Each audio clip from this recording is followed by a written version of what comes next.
over the years, I've had myself and a fairly small group of friends and associates advocate for changes in the organizations that we are familiar with. In my case, it would be TriMet because I spent 15 years there, and ATU 757 because I joined their organization at the same time. And those two places became part of my life because of virtue of the economic system, which meant I had to get a job, et cetera, et cetera. We're all slaves to the economy in some way or another. But in my case, I became an activist. I would call it an activist, and actually became embedded in the agency's subculture, and proceeded to try to make some changes from the bottom. I was on the very lowest job at TriMet, the very lowest. Well, I was higher than a bus cleaner, but I was called a mini run bus driver, which is the translation for that is part-time bus driver, but they called you mini runners. It was a demeaning title, and in the class structure of the TriMet system, the mini run operator is pretty much the minority and the scorned personnel of the organization. It was quite common to suffer abuse or discrimination from full-time bus drivers because I was part-time. I'm not making that up. It's absolutely true. It was it was on the same class as a racist idea because you were seen as less important or less vital as a full-time operator. And so anyway, from my point down way at the bottom there, at the bottom of the structure, I started getting involved in my own individual activities to try to bring some change onto the system. Now, why that happened, I don't know.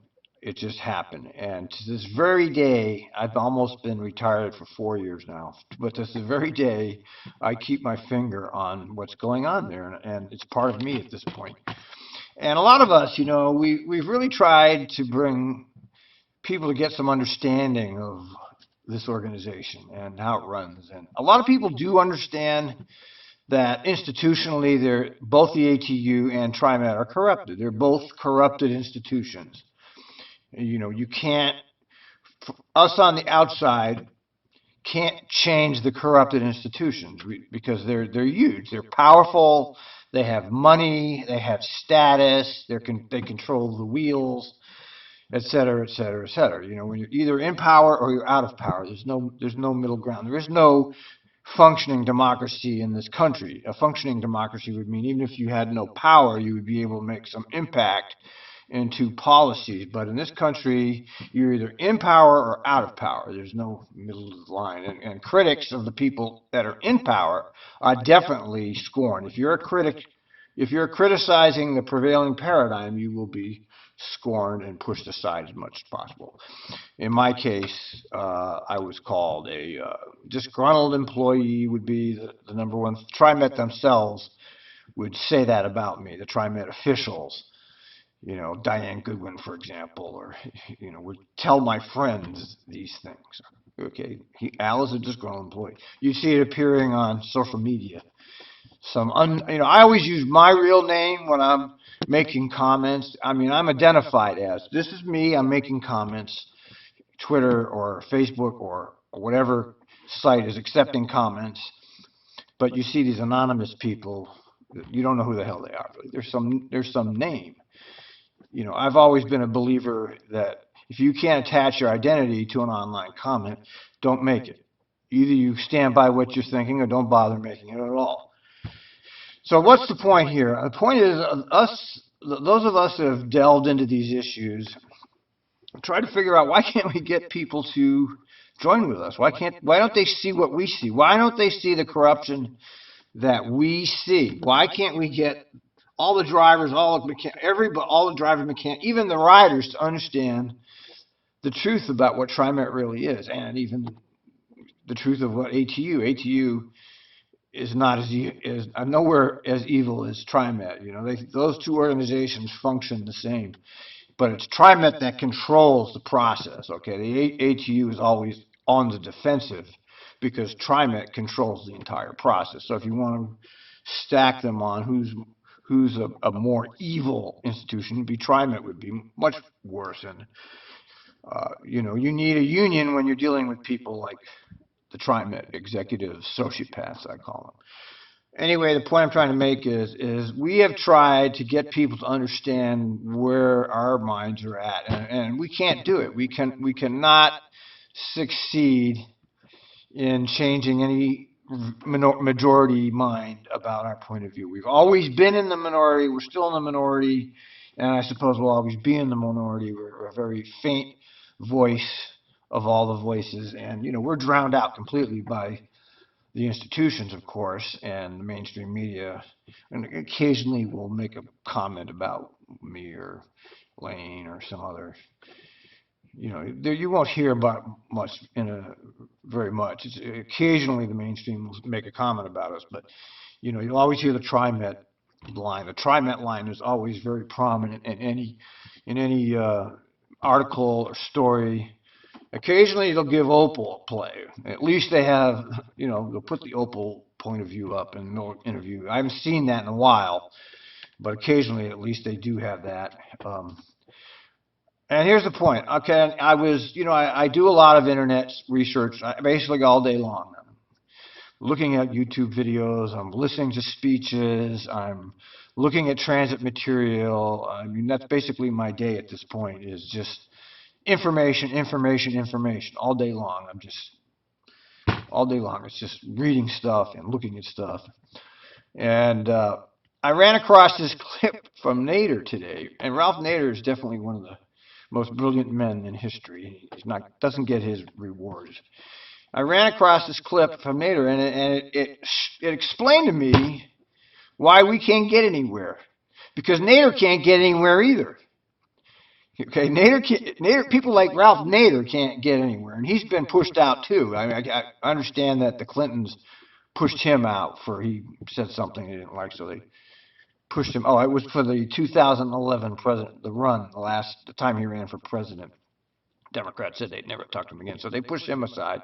But anyway, he's doing this lecture, and he explains in the lecture why we can't get through. And it was really encapsulated for me why we can't get anywhere. And I wanted to save this to my blog, because my blog is my history of studying this topic, okay? I consider myself a scholar of my own, studying TriMet and agencies such as TriMet. And at this point in the game, I've learned quite a bit about public transportation and different agencies. I've been studying the MBTA lately because I'm over here back east at the moment, and how similar they operate. And so I wanted to save this Nader clip in a place that I can find it, because for me it was a profound explanation. It shows, he'll tell us here, why people can't focus on meaningful issues. People are not capable of focusing on things that actually mean something.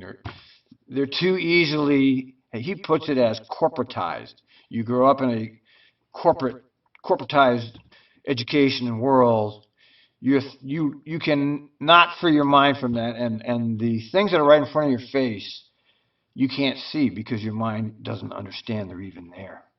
So just take a listen to this. 16,000 people died in the U.S. from homicide last year. 16,000 homicides in the homes and on the street. Remember that figure. Okay. Last year, 58,000 people died from workplace-related diseases and trauma. OSHA figures.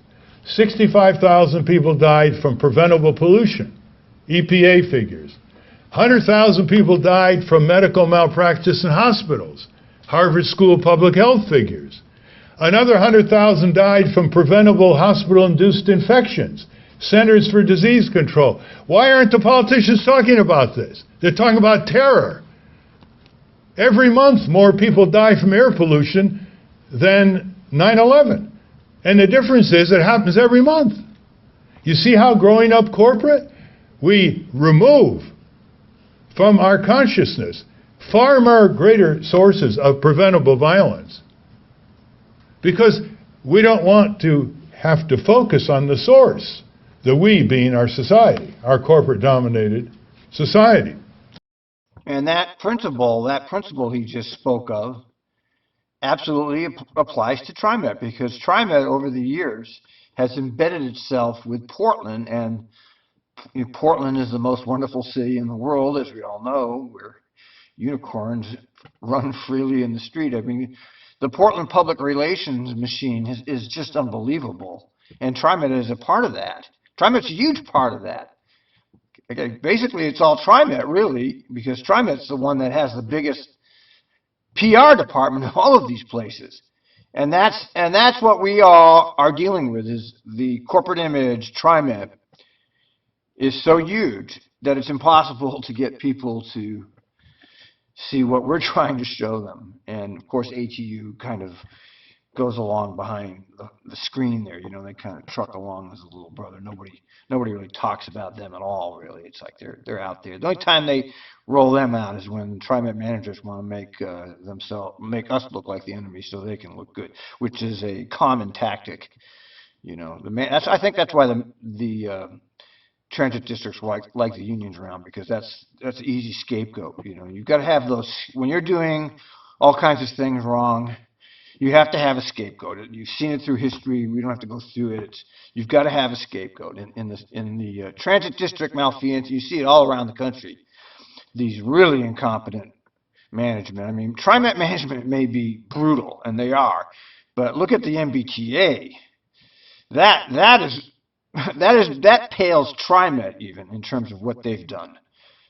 And they've done exactly what TriMet did in 2000. They've made their employees the enemy. They've released, oh, we're paying MBTA employees to sleep. Oh, the sick time. You know, they roll that out. These technocrats really know how to do that. They roll out, oh, those union people are the problem. And people are corporatized to this. And this is why we will never succeed, because we can't change that mindset. And Ralph Nader explained it perfectly.